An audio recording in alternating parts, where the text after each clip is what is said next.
On va parler aujourd'hui de l'étude d'association. Étude d'association qui en général est une autre étape de l'analyse statistique des données. En général, c'est une autre partie, c'est une autre phase. Comme je l'ai dit lors des sessions précédentes, on va avoir en général au moins la moitié de son travail qui concerne la statistique descriptive. Et c'est tout ce qu'on a vu dans la partie précédente. Mais il y a en général une autre partie aussi qui va porter essentiellement sur l'étude d'association. Et c'est ce que nous allons voir aujourd'hui avec ce module-ci. En commençant par quelques définitions. Lorsqu'on parle de l'association statistique, en général, ça veut simplement dire la relation ou le lien ou alors l'influence qu'une situation a sur un événement ou sur un outcome en quelque sorte. Et là, j'ai mis un exemple qui est très classique, qui est très connu. La plupart des gens ont quand même à l'esprit le fait que si je consomme du tabac, si je fume, il y a de fortes chances que ça vienne perforer mes poumons, que ça vienne affecter mes poumons. Et donc, on sait qu'il y a une relation entre le fait de fumer et le fait d'avoir un cancer du poumon. Ça, c'est la notion de l'association statistique. Et je peux le traduire en des termes plus simples en disant, on dit qu'il y a association lorsque les individus ayant le facteur A ont plus de chances ou encore ont une plus grande probabilité d'avoir l'événement qu'on étudie par rapport à ceux qui n'ont pas le facteur A. Donc, si je traduis avec le tabac, ça veut dire les individus qui ont le tabagisme, qui fument, c'est ça notre facteur A ici, ont plus de chances d'avoir le cancer du poumon que les individus qui ne fument pas. Et là, ça veut simplement dire plus de chances.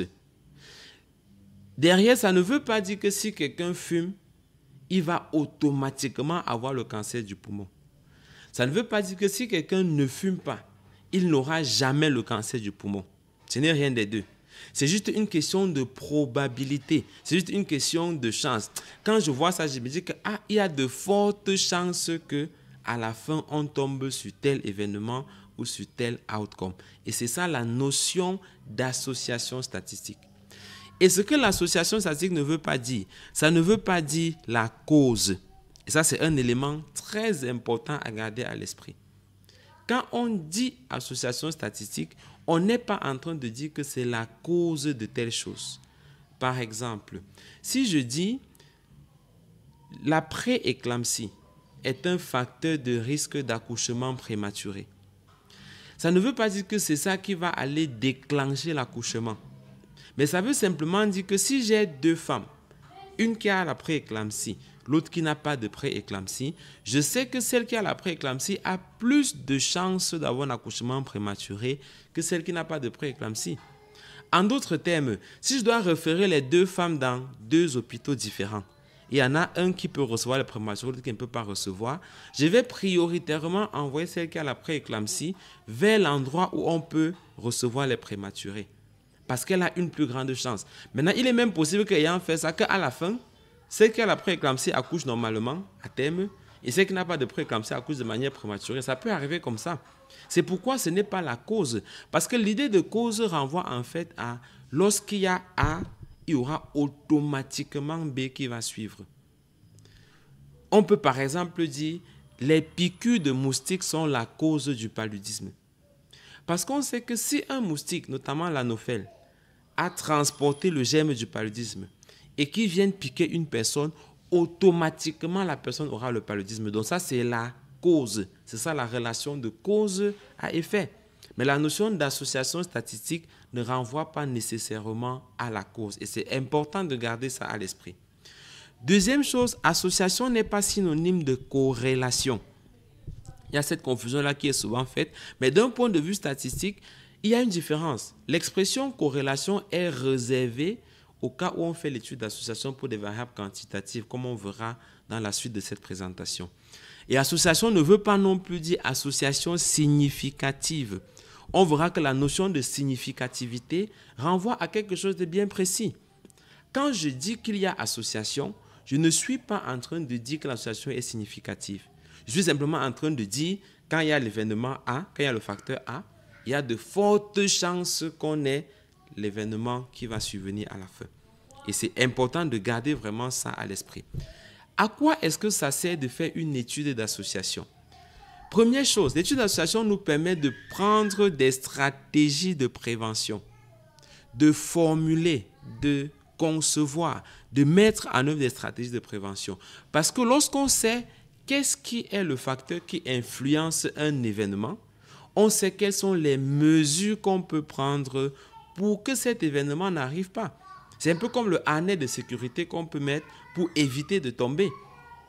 C'est parce qu'on sait que lorsque je suis en hauteur, par exemple, j'aurai des vertiges, je peux ne pas avoir le contrôle, je peux glisser. Et comme je connais ces éléments qui peuvent me faire tomber, comme je connais le risque qu'il y a avec la hauteur, je peux prendre des précautions comme un harnais de sécurité pour que ça n'arrive pas.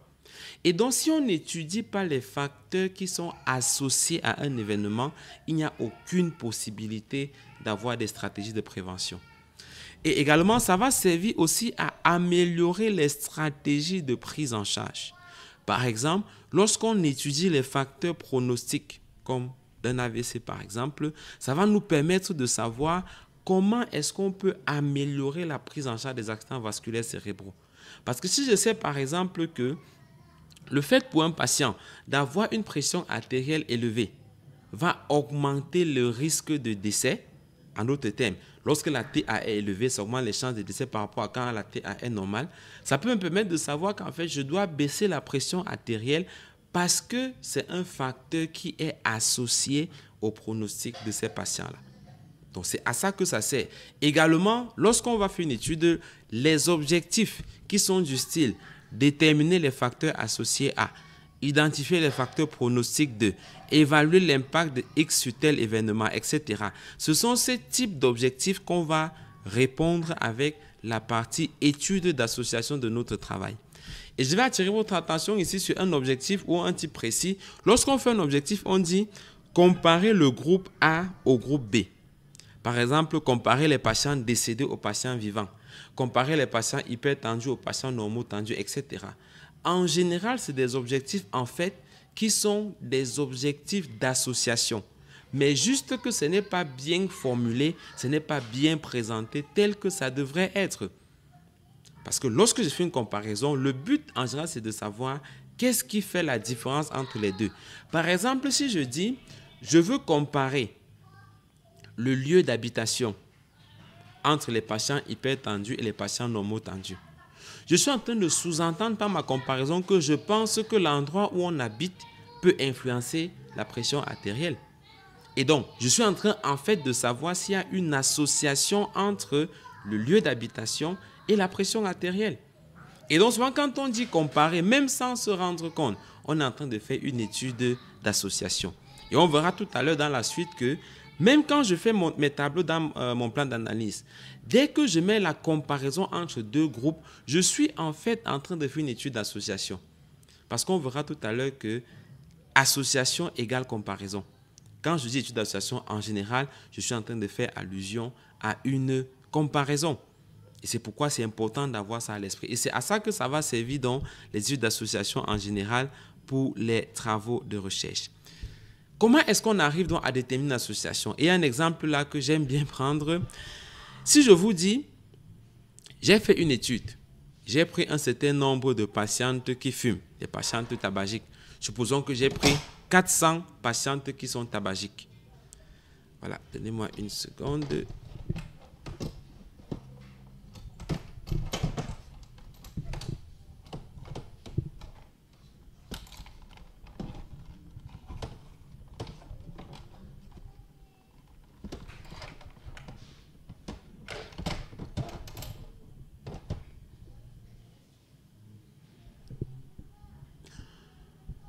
Ok, je disais, supposons que je fais une étude où j'ai pris 400 patientes qui sont tabagiques. Et parmi elles, je veux voir quel est le pourcentage de celles qui ont une grossesse extra-utérine. Ça, par exemple, c'est une étude dans laquelle je suis en train d'évaluer l'association entre le tabagisme et la survenue des grossesses extra-utérines. En d'autres termes, je veux savoir est-ce que le fait de fumer augmente la probabilité d'avoir une grossesse extra-utérine. Et donc, dans mon échantillon, je prends 400 patientes tabagiques et je me rends compte qu'il y a 70% de ces patientes qui font une grossesse extra-utérine, soit actuellement, soit dans leurs antécédents. Et la question qu'on peut se poser, c'est est-ce qu'il y a une association ou pas entre le tabagisme et la grossesse extra-utérine? La plupart des gens vont conclure une association. C'est quand même 70%. Si on te dit qu'on a pris 100 personnes qui fument et qu'il y a 70 qui ont fait un événement, il y a quand même de fortes chances de dire que voilà, ça veut dire que le fait de fumer a contribué à quand même augmenter les chances d'avoir cet événement parce qu'on parle quand même là de 70%. Mais ce raisonnement que la plupart des gens ont n'est pas correct parce que imaginez maintenant que dans la même étude, quelqu'un d'autre prend les patientes qui ne fument pas. Même dans les patients non tabagiques, on peut être surpris de constater qu'on a plutôt 85% de grossesse extra-utérine dans le groupe de celles qui ne fument pas. Et donc, vous voyez que si j'ai 70% parmi celles qui fument, qui ont la grossesse extra-utérine, et j'ai jusqu'à 85% parmi celles qui ne fument pas, qui ont une grossesse extra-utérine, je risque même de penser que le fait de ne pas fumer augmente les chances de grossesse extra-utérine. Parce que j'ai plus de grossesse extra-utérine chez celles qui ne fument pas que chez celles qui fument. Et cet exemple nous fait remarquer qu'on ne peut pas logiquement conclure sur la question d'association si on n'a pas un élément de comparaison. C'est pourquoi la notion d'association renvoie essentiellement et fondamentalement à une idée de comparaison. Pour dire dans ce cas d'espèce, par exemple, que le fait de fumer est associé à la grossesse extra-utérine, je ne peux pas m'arrêter sur le pourcentage de GEU parmi les fumeuses. Il faut que je jette un coup d'œil parmi celles qui ne fument pas pour voir qu'est-ce qui se passe là-bas en termes de grossesse extra-utérine. Si d'aventure, parmi celles qui fument, j'ai autant de GEU que parmi celles qui ne fument pas, je vais conclure qu'il n'y a pas d'association. Parce qu'en fait, ça veut dire le fait de fumer ou de ne pas fumer n'influence pas la probabilité d'avoir une grossesse extra-utérine. Mais si par contre, parmi celles qui fument, j'ai beaucoup de grossesse extra-utérine et parmi celles qui ne fument pas, j'ai peu de grossesse extra-utérine, alors je peux m'aventurer à dire le fait de fumer augmente le risque de grossesse extra-utérine. Bien sûr, par rapport à celles qui ne fument pas. Ça augmente les chances, ça augmente la probabilité d'avoir la grossesse extra-utérine. Et c'est vraiment important d'avoir ça à l'esprit lorsqu'on parle de comparaison. Et ça va s'appliquer pour tout type d'études d'association qu'on aura à faire. Ça veut dire quand quelqu'un dit par exemple, je veux étudier les facteurs associés ou les facteurs pronostiques de l'accident vasculaire cérébral, ce que la personne est en train de dire en d'autres termes, en fait, c'est je vais prendre chaque facteur.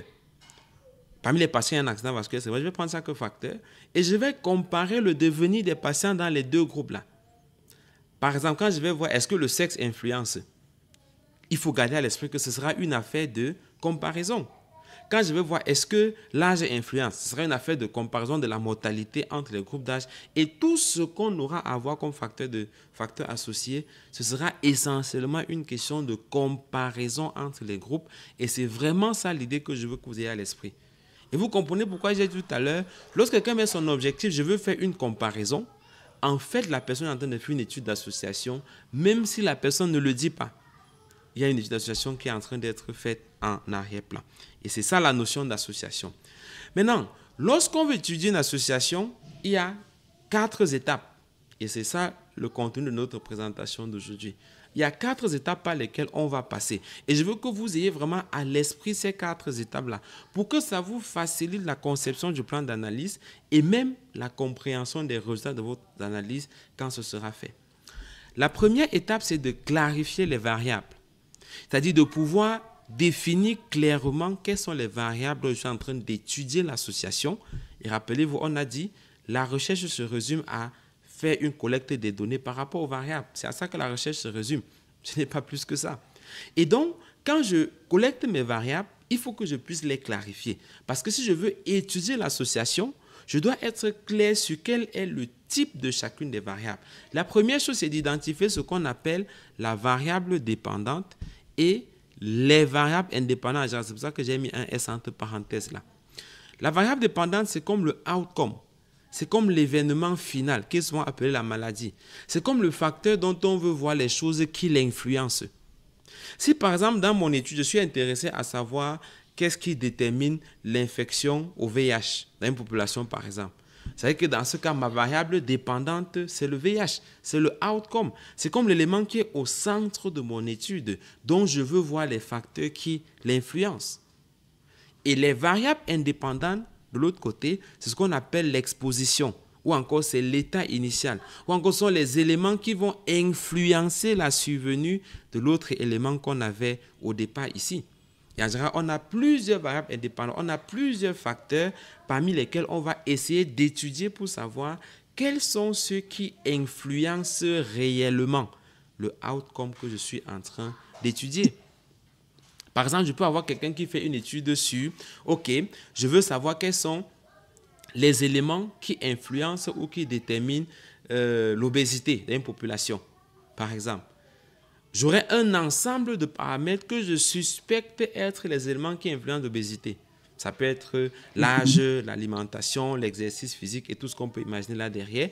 Et l'idée pour moi sera justement de dire, OK, je veux voir si tous ces éléments-là qui sont mes variables indépendantes ont un impact ou ont une influence sur l'obésité qui cette fois est ma variable dépendante et comme le outcome. Et c'est comme cette image que vous avez ici. En général, j'aurai une variable dépendante qui est au centre, dont je veux connaître les facteurs qui influencent. Et j'aurai une série de variables qui peuvent être soit quantitatives ou qualitatives, dont je veux voir l'impact sur le outcome que je suis en train d'étudier ici. Et la méthode la plus simple, la plus facile pour savoir qu'est-ce qui est variable dépendante ou variable indépendante, c'est de poser la question avec le verbe dépendre. Ça veut dire je pose ma question de recherche en utilisant le verbe dépendre. Par exemple, le lien entre l'obésité et l'alimentation. Ma question de recherche va être, est-ce que l'obésité dépend du type d'alimentation? Et vous voyez que ce qui vient avant le verbe dépendre, c'est la variable indépendante, c'est la variable dépendante, pardon, et ce qui vient après, c'est ça qu'on va appeler la variable indépendante. Voilà, permettez que je fasse un petit réglage là. Tchoup, tchoup, tchoup.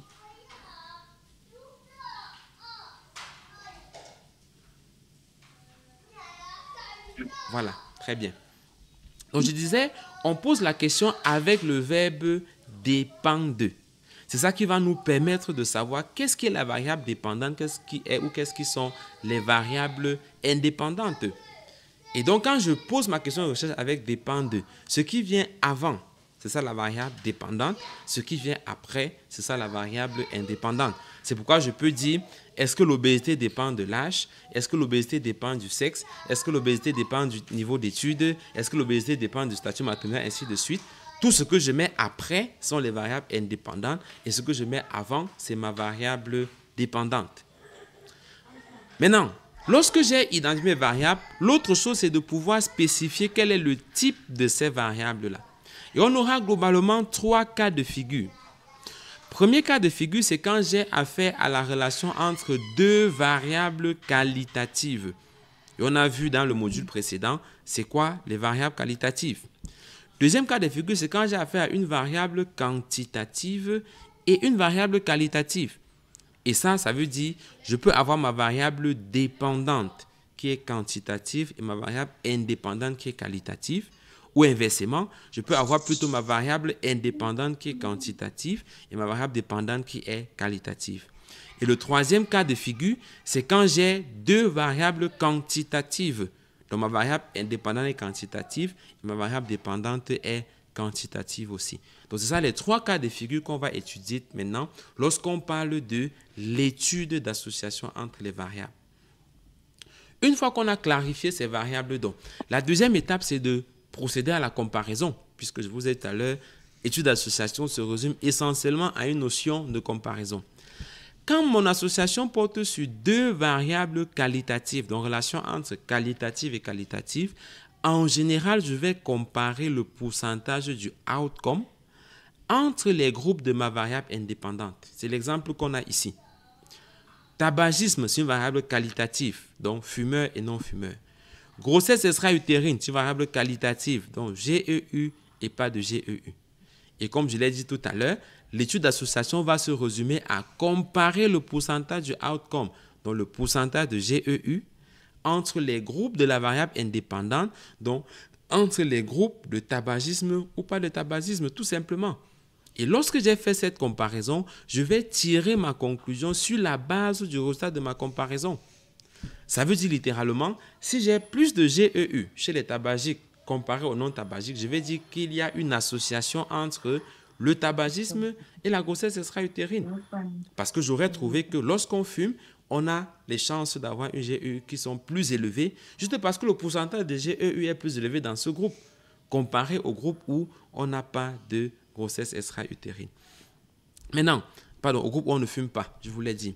Deuxième cas de figure, quand j'ai affaire à une variable quantitative et une variable qualitative, là, ce que je vais faire, c'est comparer la tendance centrale de la variable quantitative, bien sûr, entre les groupes de la variable qualitative. Exemple, si au lieu de voir tabagisme oui ou non, je prends l'index tabagique. Donc, si je veux savoir, est-ce que l'index tabagique, qui est une variable quantitative, est associé à la grossesse extra-utérine, qui est une variable qualitative, à ce moment, je vais prendre le groupe de celles qui ont une GEU et le groupe de celles qui n'ont pas de GEU. Ça, c'est ma variable qualitative. Et je vais juste comparer l'index tabagique entre ces deux groupes-là. Donc, je vais voir les femmes qui ont GEU. Évidemment, il faut que ce soit les femmes qui fument. C'est quoi l'index tabagique chez vous? Et rappelez-vous, si c'est une variable quantitative, ça veut dire que chacune des femmes a sa réponse d'index tabagique. Une va dire 17, l'autre va dire 3,2, l'autre va dire 5,4, ainsi de suite. Et pour résumer l'index tabagique dans le groupe des GEU, il me faut avoir la bonne tendance centrale, qui est par exemple la moyenne. Je vais faire pareil dans le groupe de ceux qui n'ont pas de GEU. C'est quoi votre index tabagique? Et il me faudra comparer donc la tendance centrale entre ces deux groupes.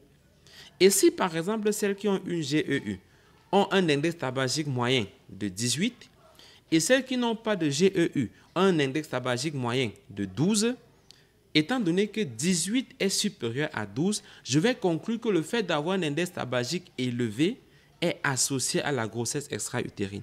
C'est pourquoi je dis ici, quand ces variables quantitatives et qualitatives, l'étude d'association revient à comparer la tendance centrale entre les deux groupes.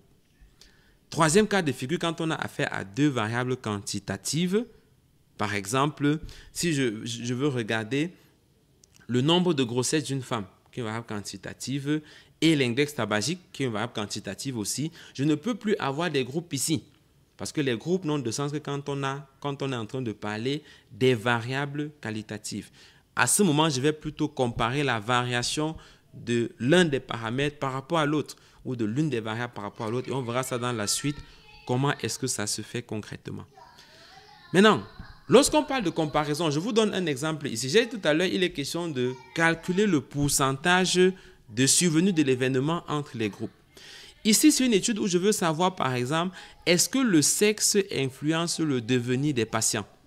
En d'autres termes, est-ce qu'il y a un lien? Est-ce qu'il y a une association entre le sexe classé comme masculin et féminin et le devenir classé comme décédé et vivant? Et vous voyez qu'ici, je vais avoir les pourcentages de décès dans ce groupe et le pourcentage de décès dans l'autre groupe. Et ça, c'est ce qu'on appelle faire un calcul des pourcentages en ligne. Et c'est la meilleure façon de faire une étude d'association. Et là, on peut bien se rendre compte que parmi les hommes, j'ai 60% des décès. Parmi les femmes, j'ai 20% des décès. Et je peux dire que le sexe masculin est associé à la survenue des décès dans cette étude que je suis en train de faire. Pardon. Je vais vous faire remarquer ici que si je devais prendre les effectifs, vous verrez qu'on a 30 décès ici et 30 décès là.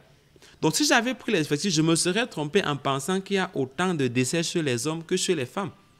Mais justement, ça n'a pas de sens de comparer les effectifs parce que le total des lignes n'est pas le même. Ici, j'ai 50 hommes et j'ai 150 femmes. Donc, si je me limite à dire je vais voir le nombre de décès en termes de 30 et 30, je vais me tromper parce que le nombre total qu'on avait au départ n'était pas déjà le même.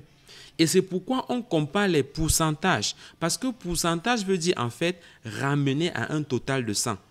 Donc c'est comme si on disait, si on suppose qu'il y avait un total de 100 personnes dans chaque groupe, quel serait le nombre de décès. Et c'est pourquoi on dirait donc ici, il y aurait eu 60 décès. C'est pour ça qu'on a 60%. Il y aurait ici 20 décès, c'est pour ça qu'on a 20%. Et c'est cette comparaison de pourcentage qui me permet de dire, déjà à cette étape, qu'il y a une association entre le sexe et le devenir. En d'autres termes, selon qu'on est de sexe masculin ou féminin, les chances ou la probabilité de décéder ne sont pas les mêmes. C'est pourquoi il y a association. Maintenant, je vous fais remarquer ici que ma variable dépendante, je la place en colonne dans mon tableau. Lorsqu'on fait le plan d'analyse statistique pour une étude d'association, le tableau va avoir en colonne ici la variable dépendante. Et c'est pourquoi c'est important de définir dès le départ qu'est-ce qui est ma variable dépendante. Et les variables indépendantes, maintenant, on va les aligner au niveau des lignes comme ceci pour faire notre tableau qui est appelé tableau de contingence. C'est ça le tableau qui nous permet de faire l'étude d'association lorsqu'on est en train de faire son plan d'analyse statistique.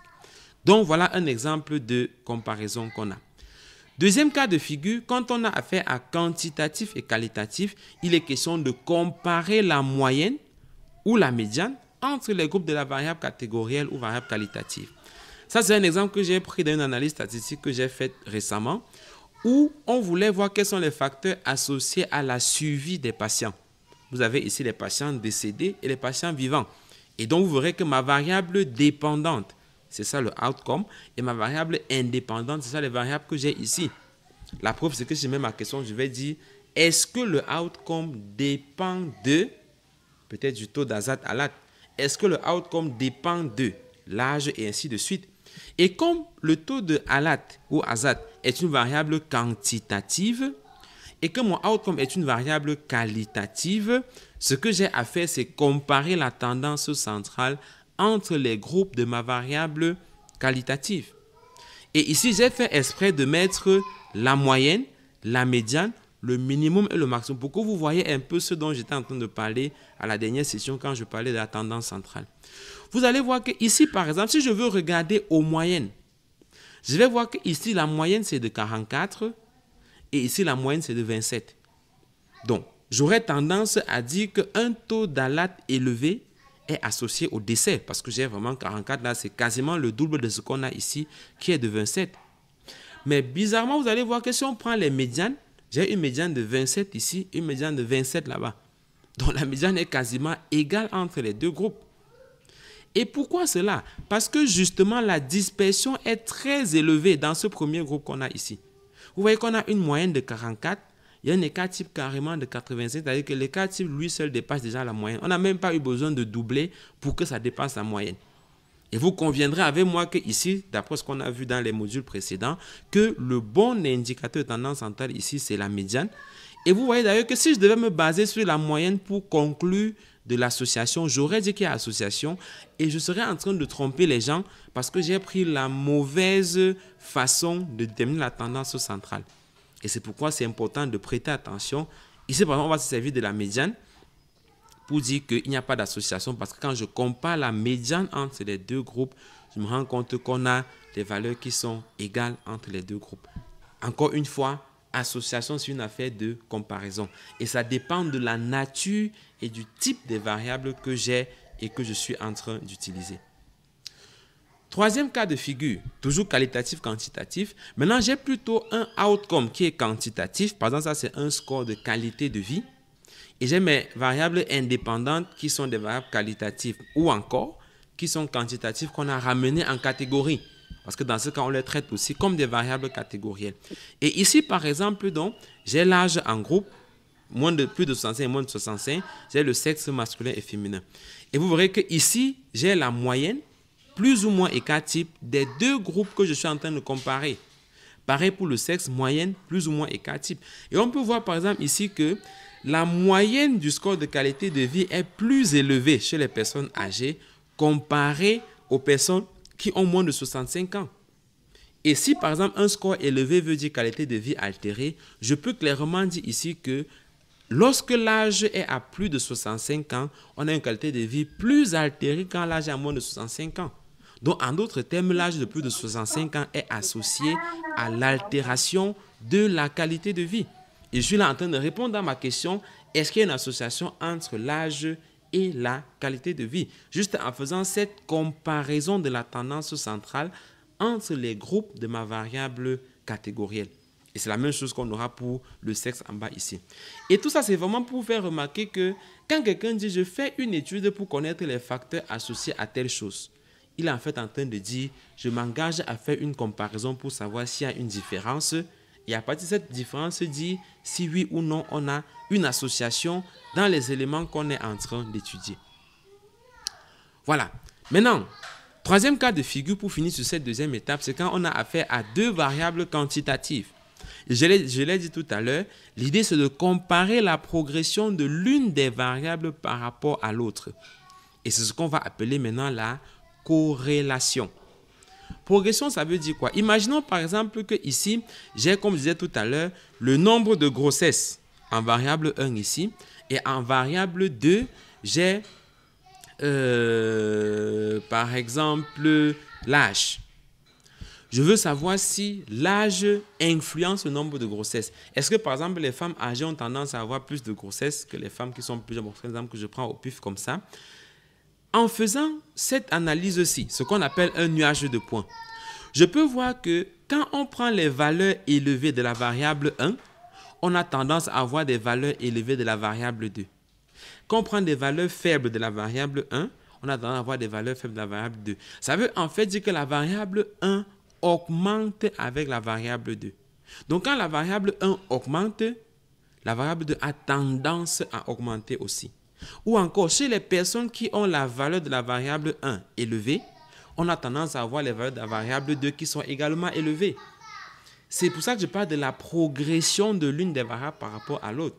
Et c'est l'analyse de cette progression qui nous permettra de dire qu'il y a une association entre la variable 1 et la variable 2. Et on peut avoir d'autres cas de figure où il n'y a pas d'association, ou peut-être tu as un nuage de points qui est plutôt plat ou qui va en sens inverse.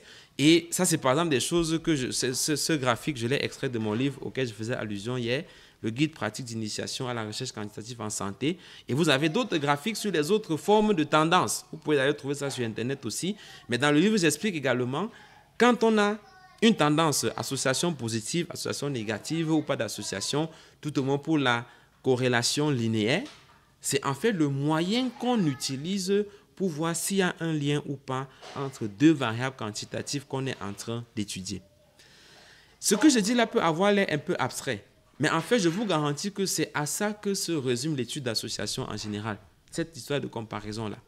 Et de manière pratique, ça veut dire quand vous êtes en train de faire votre étude, vous avez un objectif sur identifier les facteurs associés à telle chose. L'étape que je viens de vous expliquer là, c'est de dire, quand je mets cet objectif ou ce titre-là sur mon plan d'analyse statistique, je vais regarder quelle est la nature de ma variable dépendante. En général, on a une variable dépendante, au maximum 2. Si elle est catégorielle, par exemple, je dois la mettre en binaire parce que c'est important de l'avoir en binaire pour faire tous les autres éléments d'étude d'association qu'on va voir par la suite. Une fois que j'ai fixé ma variable dépendante, je fais juste mes tableaux avec mes variables indépendantes en ligne. Chaque ligne variable indépendante et ma variable dépendante en colonne. Et je sais que quand on va me donner les résultats, je vais interpréter en faisant la comparaison et je pourrais dire à la fin clairement quelles sont les variables qui sont associées ou non au outcome que je suis en train d'étudier, qui est ma variable dépendante.